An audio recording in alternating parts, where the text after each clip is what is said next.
Hello guys, কেমন আছো তোমরা সবাই? আশা করি সবাই ভালো আছো। তো আজকে আমি মানে সকালবেলা উঠেই আমি আমার কাজ শুরু করে দিয়েছিলাম। ঘরটা ঝাড় দিয়ে নিচ্ছিলাম, ঝাড়টা দিয়ে বাইরটা ঝাড় দিয়ে নিচ্ছিলাম। মানে বাইরটা ভালো করে প্রতিদিন তোমার সাথে শেয়ার করি যে আমি বাইরটা ঝাড় দিচ্ছি। তো ঘরটা ঝাড় দিয়ে তোমাদের ভাই খামারটা ঝাড় দেওয়ার ভিডিওটাই দেখাই আমি। তো সেরকমভাবে ঝাড়টা দিয়ে নিয়ে চলে গেছিলাম বাসনটা ধুয়ে নিতে। বাসন টাসন ধুয়ে নিয়ে চলে গেছিলাম ব্রাশ করতে। তো দেখো গাইস, তখন বাজে মনে প্রায় 8টা বা 8:30 মতন, তখনও কুয়াশা প্রচুর পরিমাণে আছে।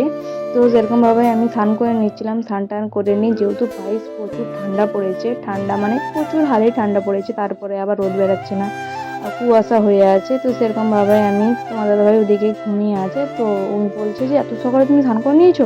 আমি বলছি হ্যাঁ, স্নান করে নিয়েছি। দিয়ে স্নান টান করে ক্রিমটি মেখে নিয়েছিলাম, মেখে টেকে নিয়ে সিঁদুর পরে নিয়েছিলাম ভালো করে। মেখে টেকে নিয়ে সিঁদুর টিঁদুর পরে নিয়ে চলে গেছিলাম পুজো করতে।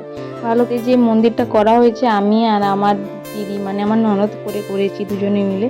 তো সেখানে পুজো টুজো দিয়ে নিচ্ছিলাম। পরে গাইস আমি চলে এসেছিলাম, পুজো টুজো করে খেয়ে টেয়ে নিয়েছিলাম, খেয়ে টেয়ে নিয়ে চলে গেছিলাম দুপুরে রান্না বসাতে। যেহেতু গাইস কুয়াশা আর প্রচুর পরিমাণে ঠান্ডা ঠান্ডা বাতাস দিচ্ছে, তো তাই জন্য আমি ভাবলাম যে আজকে আর বাইরে রান্না করব না গাইস, ঘরেই গ্যাসে বসিয়ে দিয়েছিলাম। তো গ্যাসে ওদিকে ভাত আর ডালটা হচ্ছিল আর আমি এদিকে বাঁধাকপিটা ভালো করে কেটে নিচ্ছিলাম। তো গাইস আজকে এই অবধি, তো টাটা।